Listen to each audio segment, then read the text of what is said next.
What's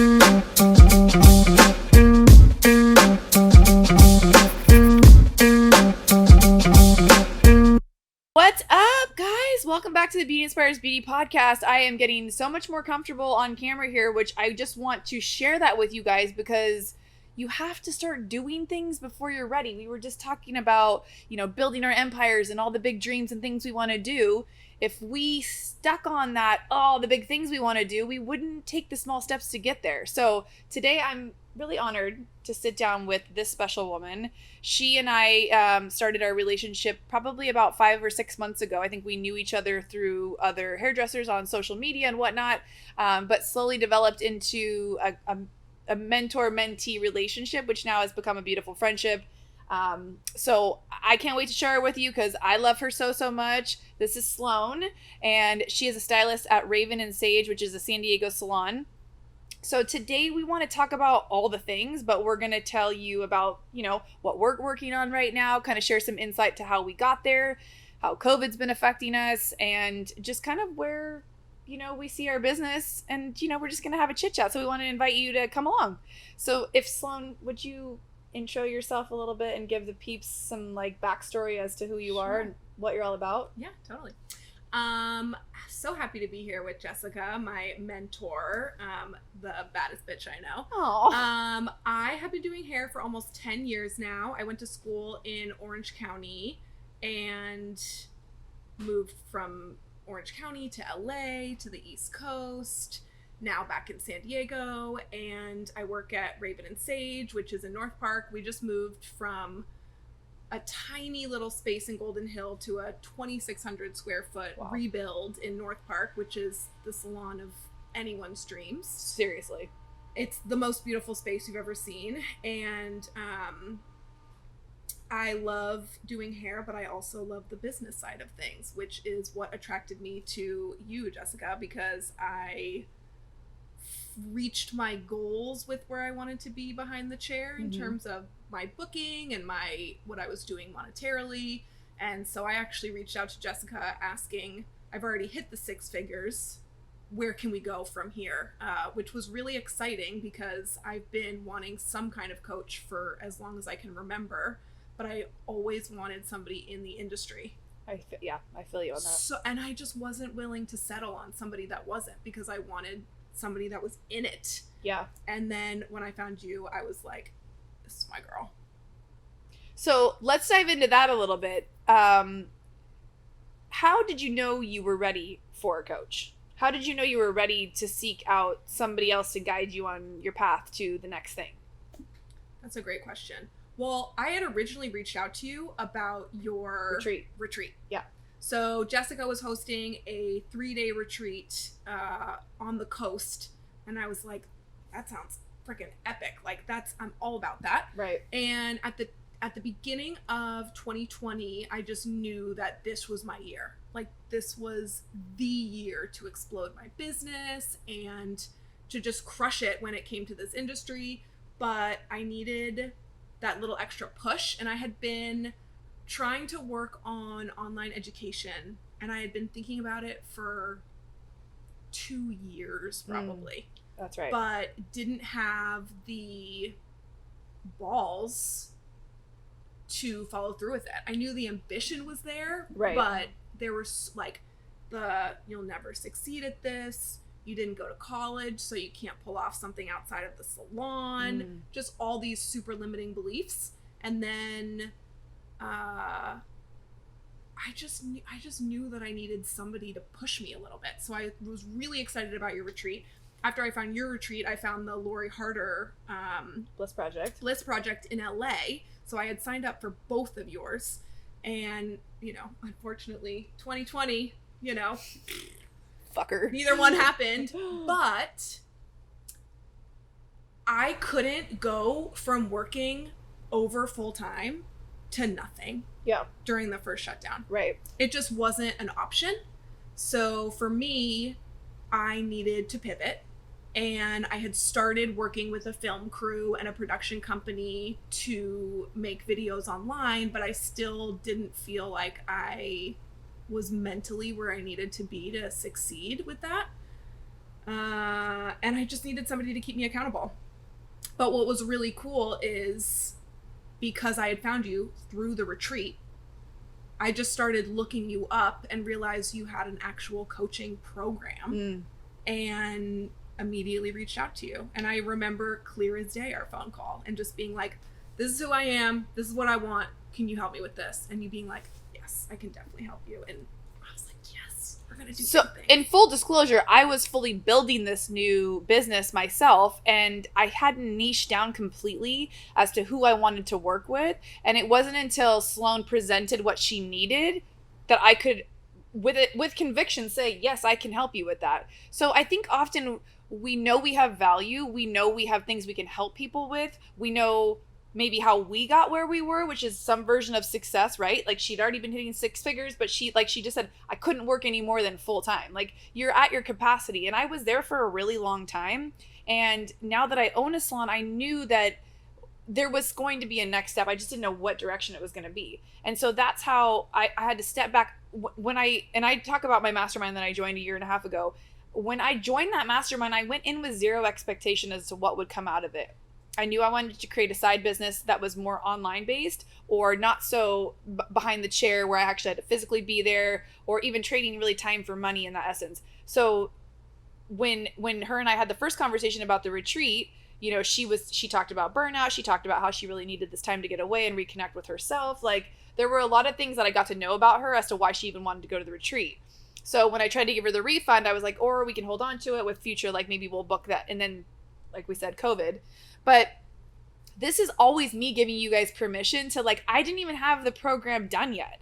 The program I thought people needed. It was, she found me, she saw something in me that could help her, and I knew I could help her no matter what. Whatever I needed to do, I was willing to do, right? And so that is what you kind of have to do as a coach or a mentor or a leader or guide or whatever it is you want to call yourself. Like, if you can provide value and you can be of impact to somebody else's life to help them get further, like that's what the definition of all those hows, right? It's just how you deliver the information can be different.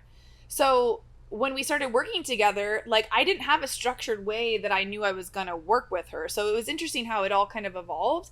And, you know, I appreciate you for letting me grow within the journey too. And I was always very transparent with her about like where I was at. Like it was a beautiful relationship. And so I'm honored that I got to do that with you. And now seeing you 4 or 5 months later, the fucking growth that she's had, and like it's crazy as I'm not over here like I did that. I was like, look what the fuck you just did. It's crazy what a little bit of belief poured into somebody can do. And so that's what I love. I love to see the light switch go off and her like now she's on a roll. Like now she doesn't need really anybody, but like to know that I'm always here for her in that accountability form. She sees herself being able to do that for other people.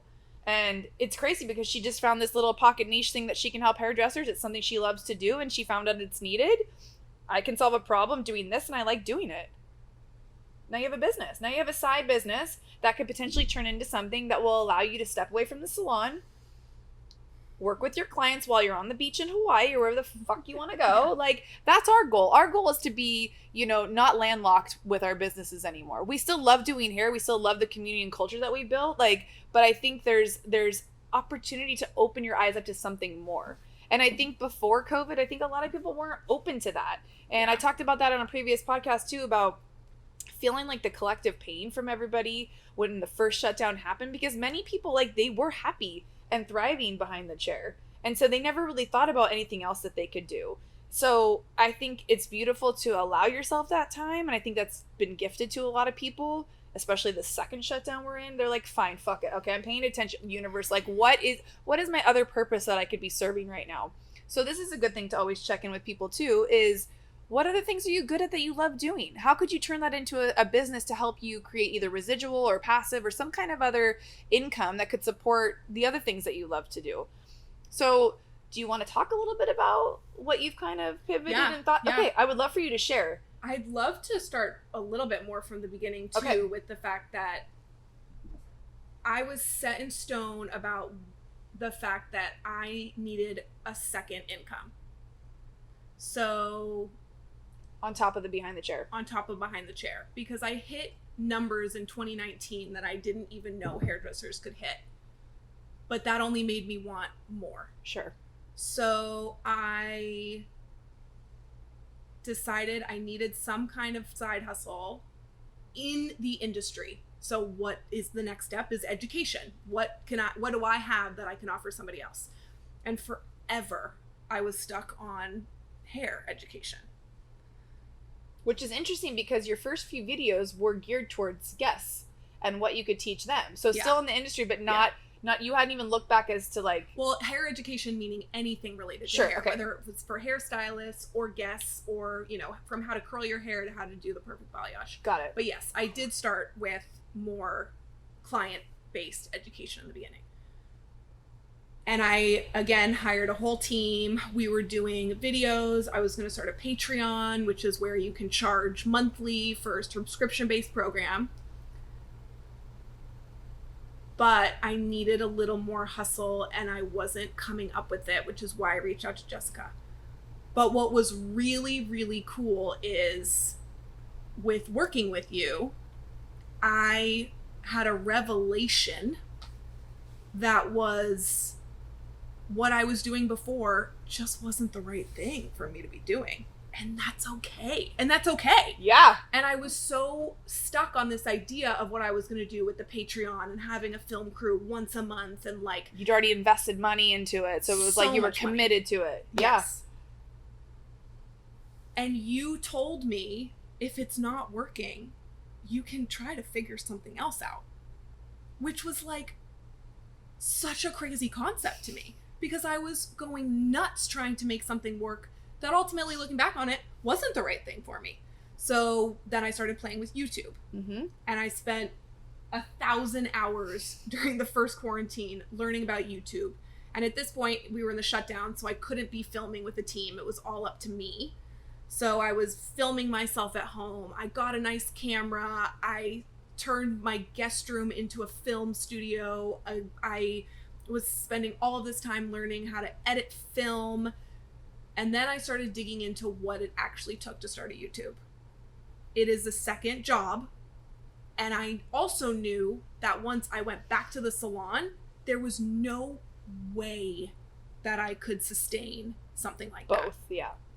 So, because the filming alone took a day, editing took at least 2 days, and that's for like one video, you know? So, and then the intricacies of YouTube are so intense. Like the fact that you can't have certain music in your YouTube videos. I needed them to be a certain amount of time.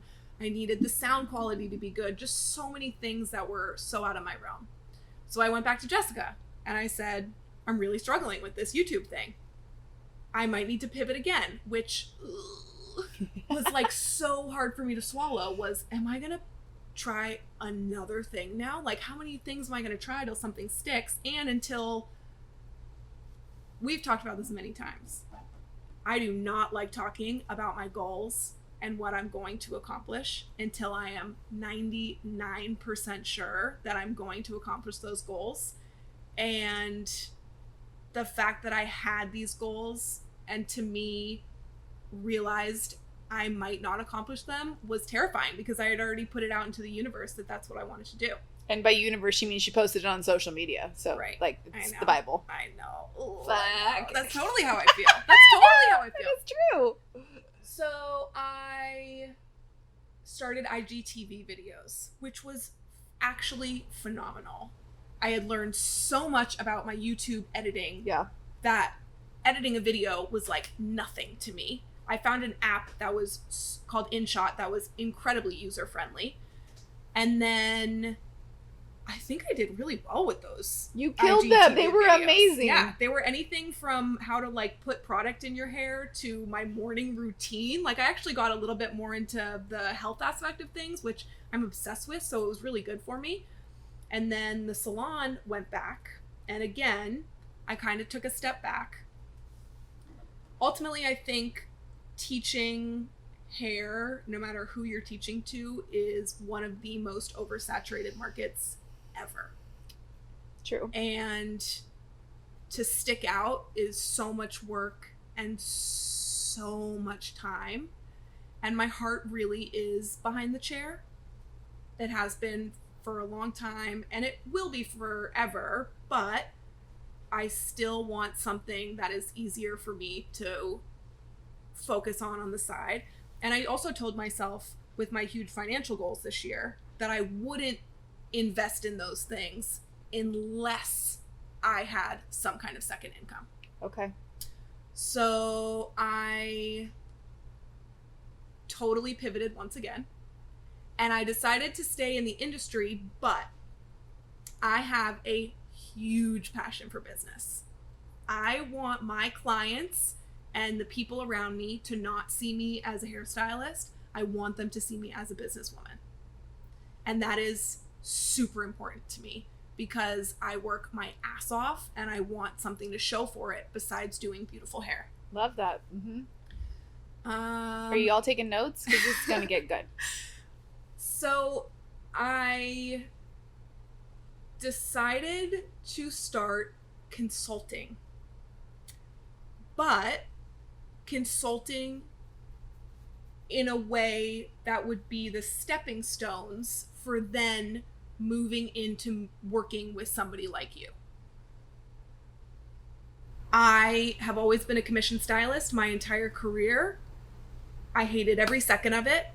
I hated having somebody that had 100% control over every aspect of my business, the amount of money that I was making, the product I could use, my schedule. Yeah. I was done with that.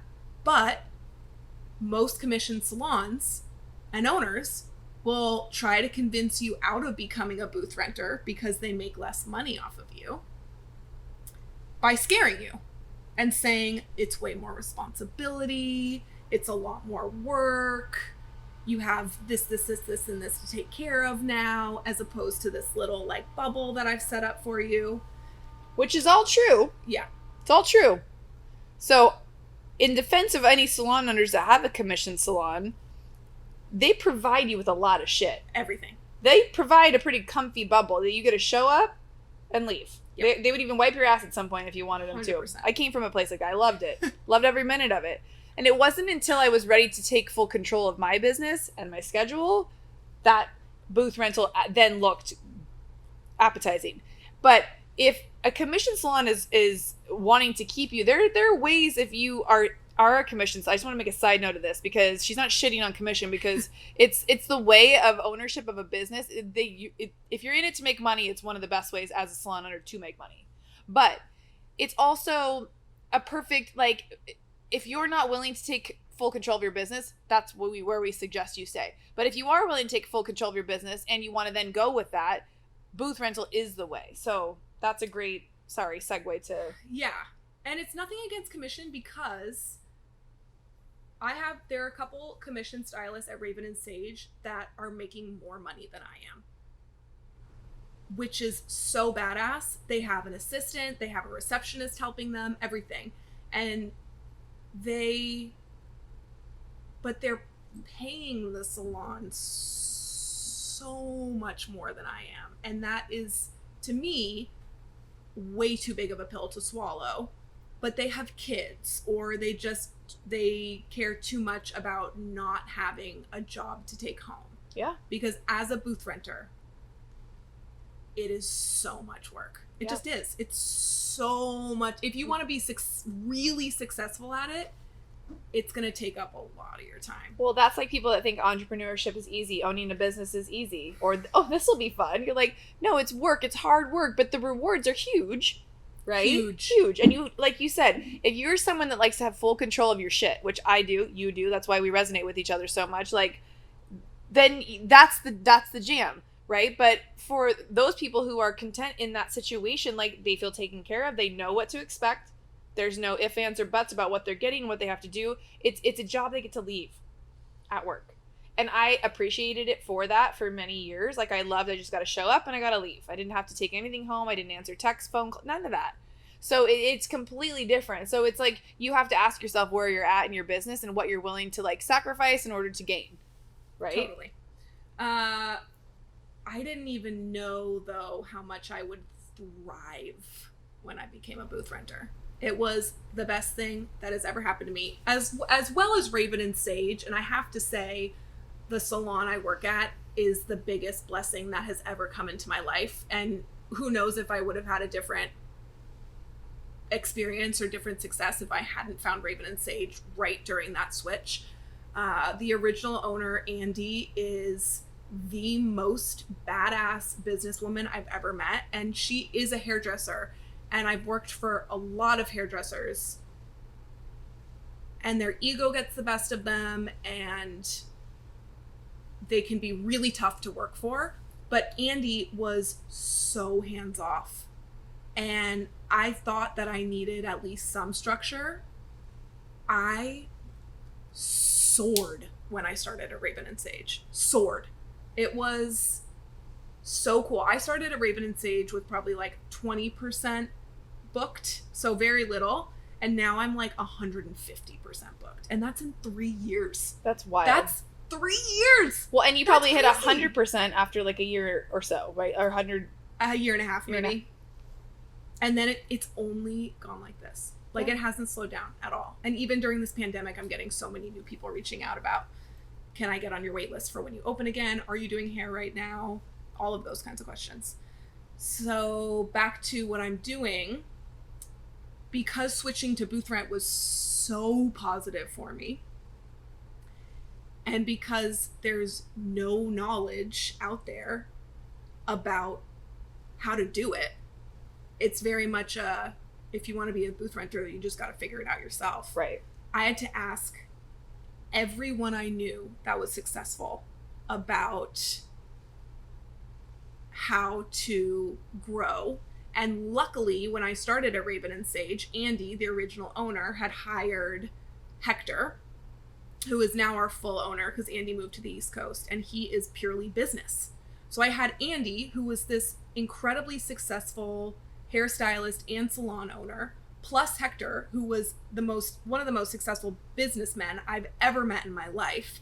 And both of them were very open and very helpful, but it took me a long time to really get a website, a DBA, a business bank account, a business debit card, a business credit card, a business email that wasn't just a Gmail account, business cards, all of these things that are vital to starting in the very, very, very beginning of the business process. And once you have those things figured out, it's only uphill from there. But girl, I would have paid so much money to have like a PDF file of all the shit you needed. Right. I would have paid so much money because it was so much work. There's no handbook given to you at the end of beauty school that says here is how you set up your business, right? And I think a lot of us didn't have, like, even if you went to a 4-year college before and have, I don't know, a teaching degree or a history degree or whatever, you weren't handed the business blueprint of entrepreneurship. Like, that's just, and even then, drop it down into what we do and the specifics of the things we need for our business. How much do you save for taxes? How much do you focus on this? How much do you set aside for when you want to retire? Nobody talks to you about any of that. And so what's so cool is like that kind of the things that she realized were so important in as to what supported her business. Like she now wants to make sure everyone is set up like that. Yes. So I love that. And that all came out of like a 4.5-month mentorship that we had working together. So she went from spending all this money with this Patreon and providing this content and thinking that she wanted to provide value that way to now pivot. And it's not just about pivoting. It's not about, oh, I failed at this, like I better try something else. That wasn't a good fit for me. I'm glad I tried it. Next. Little Ariana Grande, thank you, next. Bye. Like, that was fun and I'm done with it now. Or it wasn't fucking fun and I hated it. I thought I would like it. It's like dating. You got to try different things on to see what fits, right? And as you grow, like, the base of this, like, the concept behind what she wants to share and teach and consult on, she doesn't want me to call it that. She's a consultant. I love that. Guide, whatever. She could take that and run with whatever. We're going to create a guidebook and a workbook that goes along with the things that she has. So you can do a done for you, or you can do a this is what you need PDF, downloadable shit, like all levels. So you're able to take one idea and we can grow legs on it. Yeah. And what's kind of cool is when she told me about this and what she wanted to do, I was like, that's so awesome, because I feel like that's the foundational work that I hope anybody that I get already has done. So the first thing I said was, well, if anybody comes my way that doesn't have that shit done, I want to refer them to you. And that's what's the beautiful thing about, like, finding people in your industry that want to co-create and you want to be able to, like, do things with. It isn't like, oh, I can teach her that, so I'm not going to give you my client. Like, when you can understand the process that, like, you don't have to teach somebody everything. It's like if you speak to everyone, you speak to no one. Like, you want to niche down as to the one thing that you can help. What problem can you solve? So if you know there's a problem that you can solve, it took her this many months and this many years behind the chair to realize, hey, I'm really good at this, and I didn't realize many people are not. And now that you're in such a thriving salon, you can see these people that if they only had these things set up, like, maybe they don't know that you can't go apply for a business loan to open a salon unless you've had at least 2 or 3 years with a business bank account. Mm-hmm. Somebody told me that, and I did that about 3 or 4 years before I opened this salon. So same thing, like having the money drop in that account. Like, there are all these things that sometimes us as creatives, we're like, la, la, la, la, it's fine. I worked all day, I have cash in my pocket, I'm good, bye. Yeah. Oh, yeah. I did that shit for years too. So it's like, at what level do you want to commit to being the businesswoman that you want to be? Yeah. So I'm so proud of you. That's so amazing. Thank you. So many cool things. Like, and that's the power in, like, showing up for yourself and being open to, like, what's next in your life. And that takes work. And there's no harm in being comfortable for a little while. But when you decide you're done being in that space and you're ready for more, that's when you can seek out mentors and people to help guide you to do that. And so everything I've ever learned has been taught to me by somebody else. And I'm just then sharing it in my own version, my own way, with people who resonate with me. So that is, like, the beautiful thing, because even though the education market's saturated for what you said you were originally thinking you wanted to do, there is still room for people who want to do that. If you want to put your own spin on it and you want to take it full blown, like, the only way it will succeed, though, is if you give it everything you got and you fully focus on that. If you just dabble in things, you got to expect it's going to stay a hobby. If you're willing to commit to something and fully focus on it, like my new focus is this podcast and coaching people into this state, like, hello, who doesn't want to get here? Like, I want to be on this energy all the time. So if I can create that for you guys by sharing guests and sharing people's stories, like, that's now become my thing. And it's not to say that I failed behind the chair. I'm on to the next thing that feels good because I'm growing. So, you know, if you need to find yourself in one of our stories, like, that's what I want to give you right now, is to understand that concept of being open, but also knowing when it's time to buckle down and fully focus. So she's decided this is what she wants to do. So again, I'm going to hold her accountable from here. Like, when the pivot happens or if shit gets kind of difficult, I'll be like, no, remember you said this is how you want to serve and help people. Let's create this to be streamlined. And until it gets going, it's going to be tough. It's going to be challenging. You're going to run into situations, but you've done the legwork and you know this is where you're meant to be. And it probably feels really good to be here. So good. Can we get an amen? A collective sigh? Man, so we got to tell you, we had a pretty powerful experience earlier today. We just happened to have this scheduled today, this recording. But earlier today, we were part of a protest for our industry, which you guys maybe have heard of. I don't know when this one will come out, but my fearless leader, one of my old bosses at Hyde Edwards, Rebecca, who I love, and she has been a huge mentor in my life and gave me permission to be able to be a salon owner. She rallied this protest for us today in Little Italy in San Diego. She has a massive salon of 32 stations, and she put together like a walk march for us to talk about the funding that's not being given to us for being closed, the second round especially, let alone the first time. You know, our industry is much like a lot of people who do service-based business, tattoo artists, massage therapists, nail techs, personal trainers. Like, anybody who's in an independent business is slowly dying right now. And her and I both have been suffering through this in our own silent way. But the difference between curling into a ball and playing the victim, and which we both did at certain points. She cried some days, I cried, you know, but like, you got to go through that. But at the same time, there was still that part of us that were like, I'm going to come out of this bigger and better. Like, the in this mess is going to be our new message. And we're going to find that no matter what it takes, because you either have that resiliency to push through some bullshit or you don't, but you can create that for yourself. So yeah, today was super cool. Like, we ended up running into each other walking to walk through, but what was your crazy timing? I know. What was your experience today with that? Like, how were you feeling? So powerful. Same. I've done a good amount of marches, actually. I was part of one of the Black Lives Matter marches in Hillcrest, and I've done many of the women's marches. And it's been cool because I've felt really connected to those, but this was like so directly geared towards me and what I am living right now. Everyone wore white, which is the coolest thing ever. Like, to see all of us who wear all black 95% of the time. Right. And everyone was in white. It felt peaceful. Yeah. You know? Which was the point. But I really appreciated the people that showed up today. Like, 100%.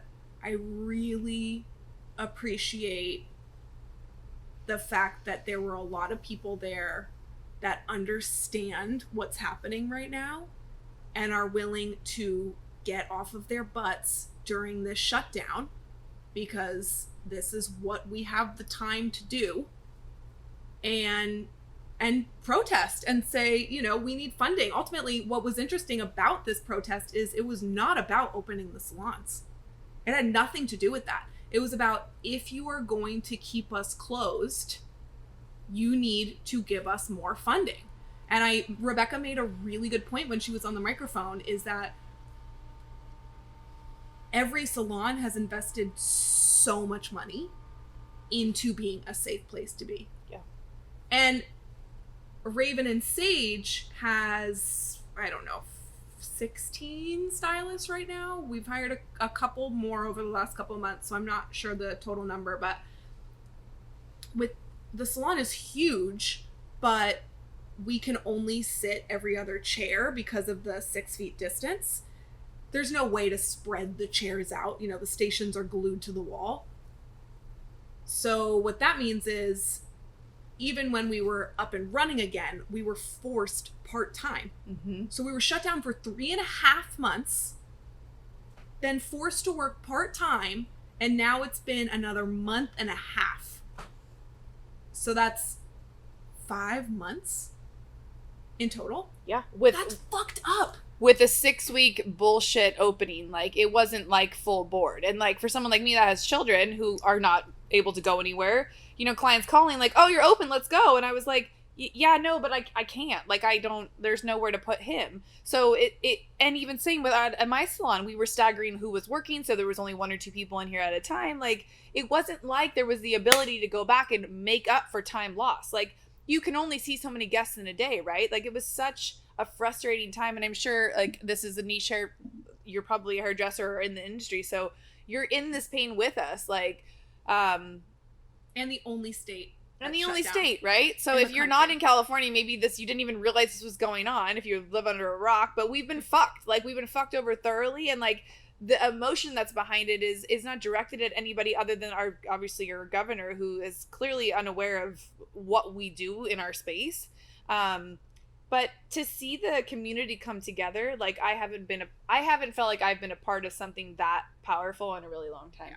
And it reminded me why I love our industry so much, and why I'm so excited to like start my ability to give back to stylists and to people in the industry. Like, for so many years I gave to my guests, and I gave that experience to the best that I could, and that filled me up for so many years. But now, like, the industry that grew me, I want to give back to them. So, you know, it was like the first person that I walked up and saw, or that was walking up, was Robert Cromings. So Robert Cromings is a salon in San Diego. They now have a school. And I worked at one of the original salons, and that was one of my first jobs and my first experience. So I got to have that moment with Robert today and thank him for giving me that opportunity. And then I got to have, you know, a 20-minute conversation with Rebecca on our walk back. You know, it's been a couple years since I worked with her, and just able to thank her for what she's provided in my life. Like, just to be around and to see so many other salon owners that showed up. Like, we could name so many people that were there today. It was pretty powerful. Yeah. And it just reminds you, like, what's really important. And we work with some really fucking cool people. Like, this industry's badass. So I'm so grateful that you're in our industry with us. And, you know, it's been good. I know we could shit all over COVID all day about like how terrible this and that has been, but I do want you to talk a little bit more about like your personal journey through COVID, because I think it's been a really big blessing for you. I know, get into the good shit. Because I feel like the awakening has happened for so many people that Yeah. you're going to be able to like... Awakening's a good word for it. And I saw that happening for you. And I think we're perfectionists, if you haven't noticed, in a lot of areas. So it's hard when you're going through a tough time to not be like, smack, you're fine. Yeah. Like I'm a head down, get your shit done. Like, why are you fucking crying? Let's go. Like, I'm trying to like, if you're going to hold space for someone else and work through their shit, like it equally, I get back in coaching as much as I give. Like, it's helped me immensely. And so watching Sloane show up for herself as much as she did during this time, like, it has a powerful like effect when you see someone else doing that for themselves. So what was one of the first things that like you knew you needed the coach as far as the business side, right? So that's where I came into play. But we dove a lot deeper into some other things, and we didn't often talk always just about business stuff. Like, because it was about a week between calls. So a lot can happen in a week, but then it goes by like that, right? So I don't even know where to start with that and what you want to focus on or share, but you had a lot of growth. Aha and growth and reconnecting to like what makes Sloane happy and what like feeds your soul. I think you can't grow unless you face a challenge. Like, for example, 2019 was career-wise the best growth for me. Personally, it was the most fun, exciting, thrilling, travel-filled, friendship-filled, social year of my life. But there was no personal growth. I mean, there was, but I think COVID is probably the best thing that's ever happened to me. Shit, don't give COVID any credit. No, I'm kidding. No, yeah, and I think once people got over the initial bitch slap of COVID and being shut down, that has been an aha for a lot of people. Even if they're financially struggling or in a hard place, not knowing whether we're coming or going, I think I'm getting that from a lot of people. Yeah.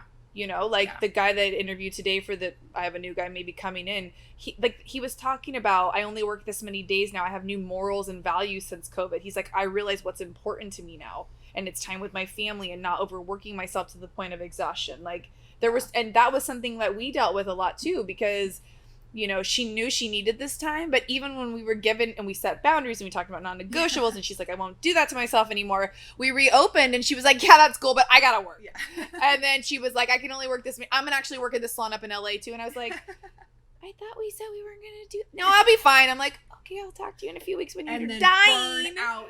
Yeah. Woo. So then the second closure happened and she was like, okay, you know what? You were right. Like I tried it on again and it doesn't feel good anymore. Like, you were strong arming it before, kind of. You weren't in that much pain. But then once you realized what taking all that stress away looked like and what that could feel like, you were like, yeah, no, a couple days behind the chair is good. And, like, what else can I put my energy towards? Totally. I, again, was working like a crazy person the last couple of years. And it's because of my travel schedule.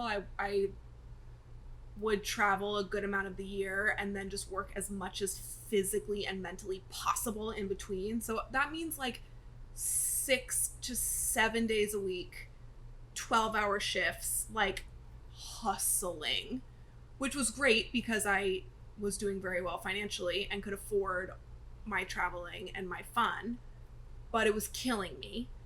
And COVID woke me up because then it was just gone. I didn't have work. I didn't have travel. I didn't have social life.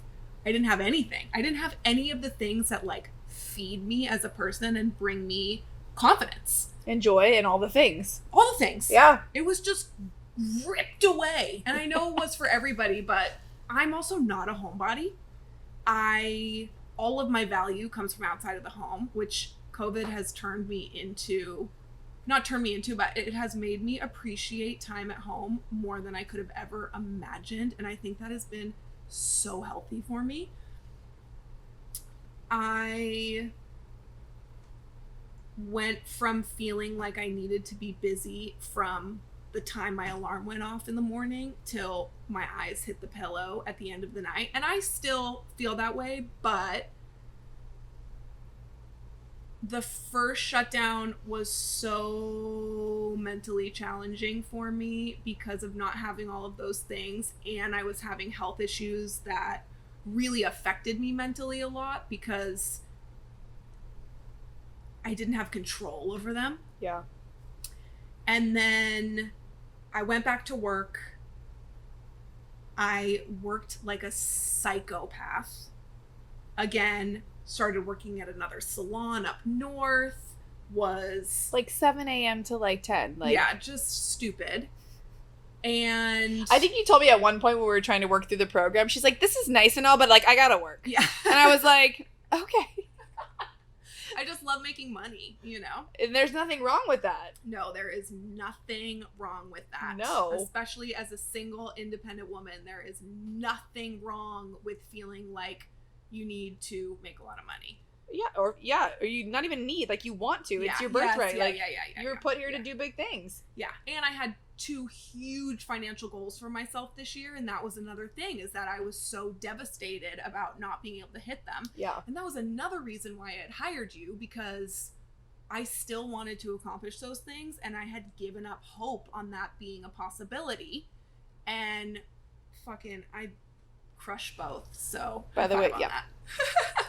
You got both. They were giant goals too, and they were both ones that I was like, oh, how can I work her through these? Like, because I didn't, I didn't know all the details of how much she made. We didn't get into all of that, like, into exactly what each thing was going to cost. But we had an idea, and I had a general understanding of like what was needed. But, I was trying to be there as that, like, let's shoot for December or January. And this was even like a month or 2 ago. And I think we were both okay with that. And then when the opportunity came for her to go again, she saw the little light and she was like, whoop, I'm going. And sometimes you got to do that. When you're in growing season, I will never tell anybody to slow down. If you have the ability and you're like, you have no other responsibilities other than getting that shit done, like that's how I got where I was. So I understand that. And I think, having a child has slowed me down into seeing what else is important in my life, because I was very much like that. I stayed in the busyness of, I don't like to be bored. Yeah. I think there's some people that are like that and some people that are not. And neither is right or wrong. So you got to do what feeds your soul. Like, I love the feeling of accomplishment. You do too. I love the feeling of setting goals, big, audacious goals that you're like, I don't know how the fuck I'm going to do that, but I'll figure it out. And like, to see you do that too, like, you're giving everyone else around you permission to dream bigger as well. Yeah. Like, how did you get that done? How did you accomplish those things? And she's just turned 30. Like, are you even 30 yet? In December. Okay, all right. Well, even before 30. In December. Yeah. Wow. Yeah. So she's 29. So we're 10 years apart. I'm 10 years older than her. But she looks 10 years younger, so it's fine. They already know I talk about the Botox all the time. But, and I think staying in what you love keeps you young. Like, you got to stay, like, what is feeding your soul? Because that also will be soul sucking if you're doing things you don't love. Yeah. No matter how much money you make. I know so many multimillionaires and people that are very wealthy in my book, and they're not any happier than us. No. If anything, they're miserable because they thought that the money would give them all the answers to their problems. And while money gives you the choices to make better decisions, and we should always want to make decisions out of abundance rather than scarcity, like, if you are in the thought process of planning and setting goals and manifestation and really putting into the universe what you're ready for and what you want, like, you got to do the personal work, which is what she ended up doing over this time, which allowed that space to happen. And the things that she had already put out in the universe finally had a space to go into. She was too busy staying busy and blocking, that once she just gave in and opened it up, it was like, okay, here are all the things that you asked for. You weren't ready for them before. No. Well, I wasn't even ready for them at like the beginning of the first shutdown. It took me months, and it really took me to going back to the salon and getting burnt out within those 6 weeks that like shook me and woke me up. I now have like I have another coach that I'm working with on like my cycle and my hormones. I have another woman that I'm working with on doing a full candida detox and cleanse on my body. I have this couple that so I have the hormones.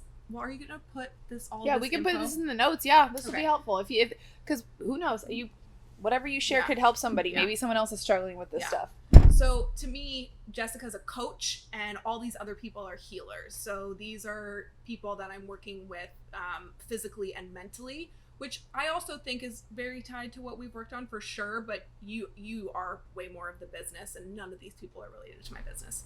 So I'm working with a couple that focuses on breath work right now. I have a naturopathic doctor that I'm seeing. I got a bunch of blood tests. I went to my gyno. Like, I'm taking naps. A little bit, not a lot. I'm like not setting my alarm till, 8 a.m. Like, this is like, who am I? You know what I mean? I love like, it. It's crazy. But I have filled this second shutdown with self-care. I've taken social media off of my phone a couple times now for at least 2 to 4 days at a time. It was off my phone from this past Thursday to Sunday. I just re-downloaded it last night so that I could post about the protest today. But I'm letting go of people in my life that don't serve me. I'm getting closer to the ones that do. Like, there are so many things that we can do to take care of ourselves that when you are working full time, you just push over here, because money and my clientele and my skill and my business and boys and all these stupid distractions were taking me away from working on myself, which is why my health declined, which is why my mental health was so bad during the first shutdown. And I actually needed this second shutdown. As much as I know people hate it, I needed it. And even though I'm not necessarily there right now, I feel very, very, very strongly that I'm going to look back at 2020 and see it as probably the best year of my life. Wow. In terms of, I allowed myself to slow down.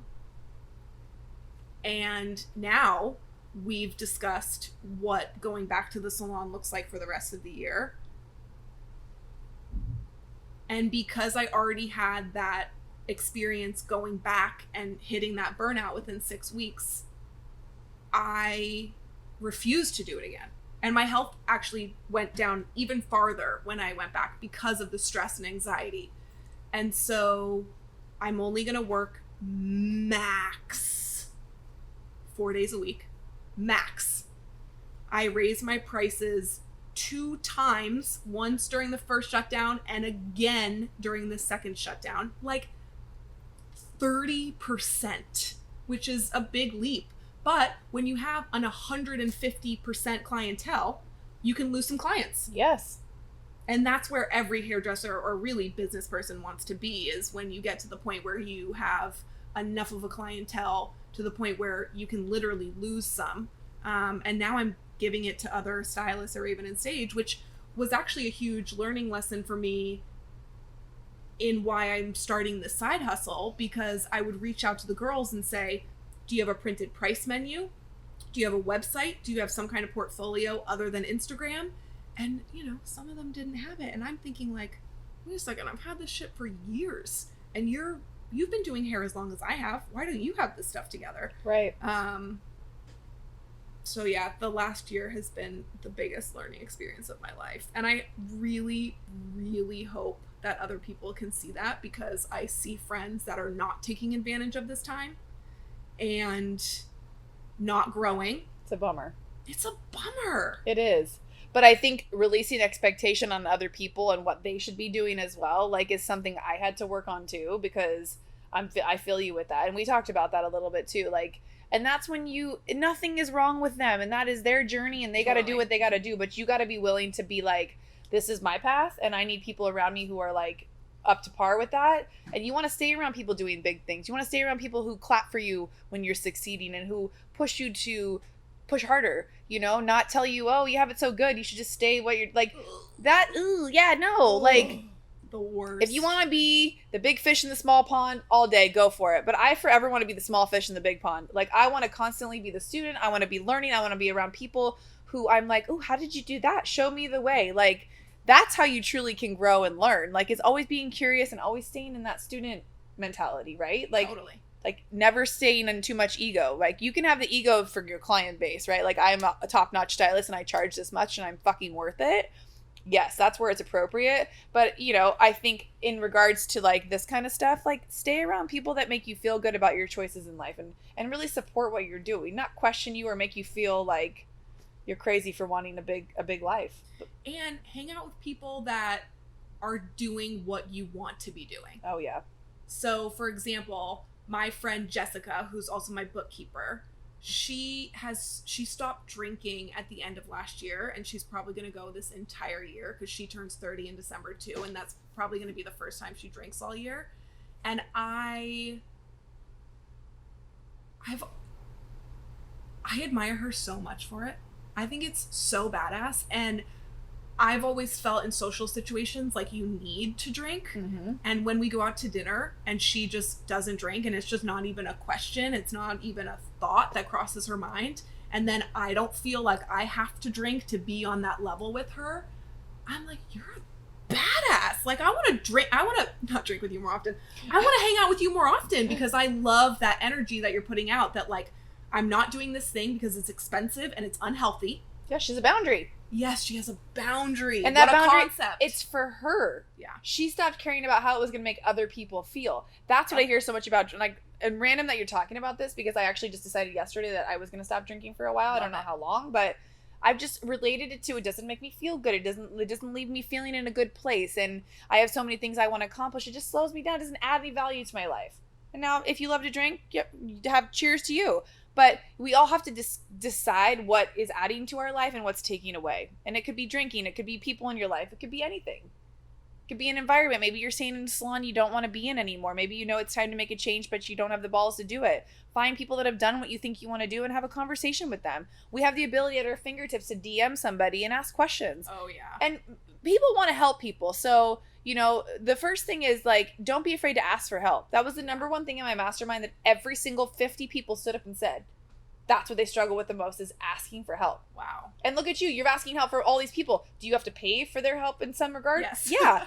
But when you pay people, you pay attention, right? Like, if you were just to get free information from somebody, you might not take it that seriously. And that's why hiring someone is so important. I've hired tens of thousands of dollars with the coaches over the last couple of years. And, you might get some more from others and this and that. But, like, the return on investment is tenfold, and sometimes it's not right away. Sometimes you don't see a reward in your business, but overall, like, what would you say to somebody who is on the fence thinking they need to hire someone to do what you do or do what I do for them? Like, just hire them.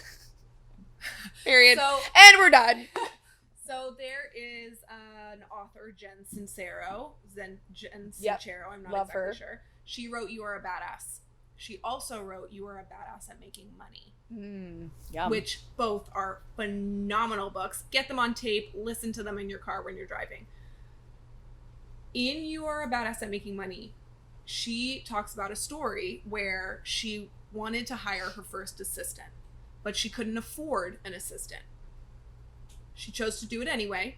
And the moment she chose to invest that money into getting that help, she had the best financial month or like year of her entire life and made like way more money than she ever has. And that has stuck with me forever. Now, have I made mistakes? There are times when I have invested money and it hasn't worked out, but same. It was worth every penny for the learning lesson that it brought me.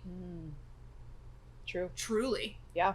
So to me, when I became a booth renter, I immediately hired a bookkeeper. So my one of my best friends, Jessica, who I was just talking about, that's not drinking, I immediately hired her.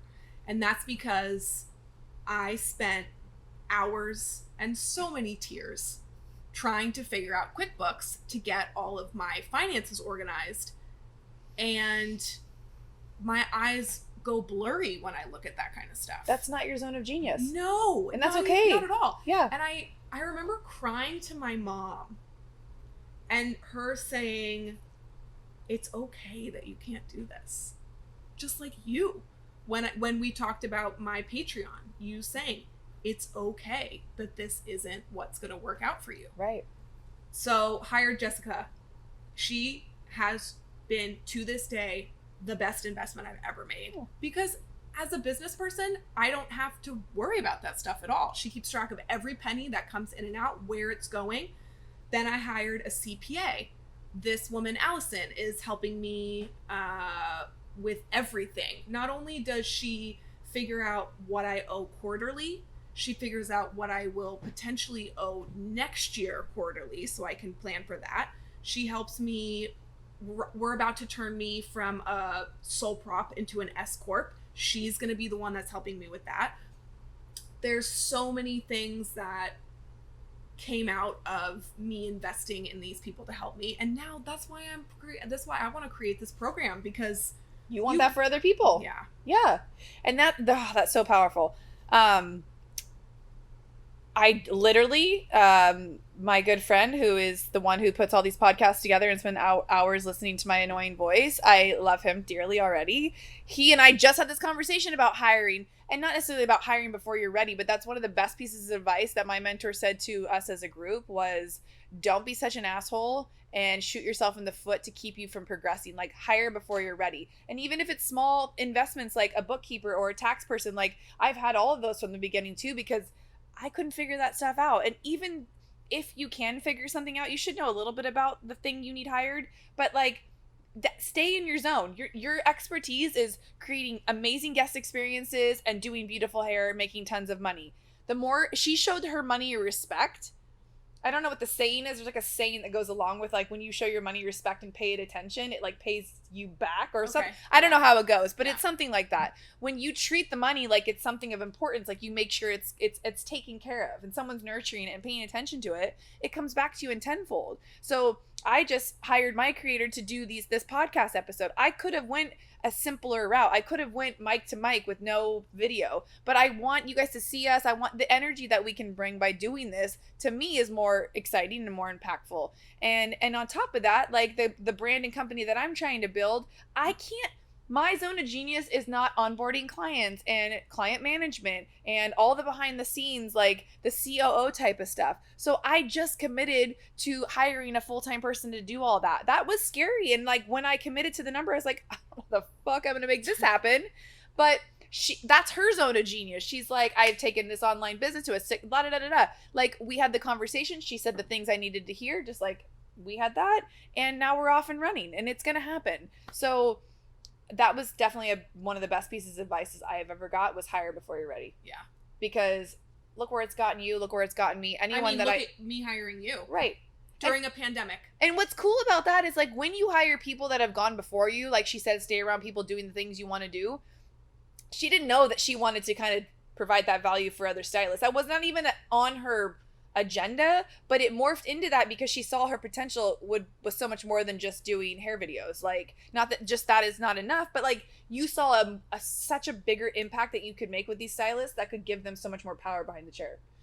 So, get in with somebody and see where it takes you. That's what, when I got into the mastermind I was in, I didn't have a business that I was going to nurture. I had my behind the chair business, but I didn't have the other business. And the best thing he said to me was, get in there, invest, and see what comes out of it.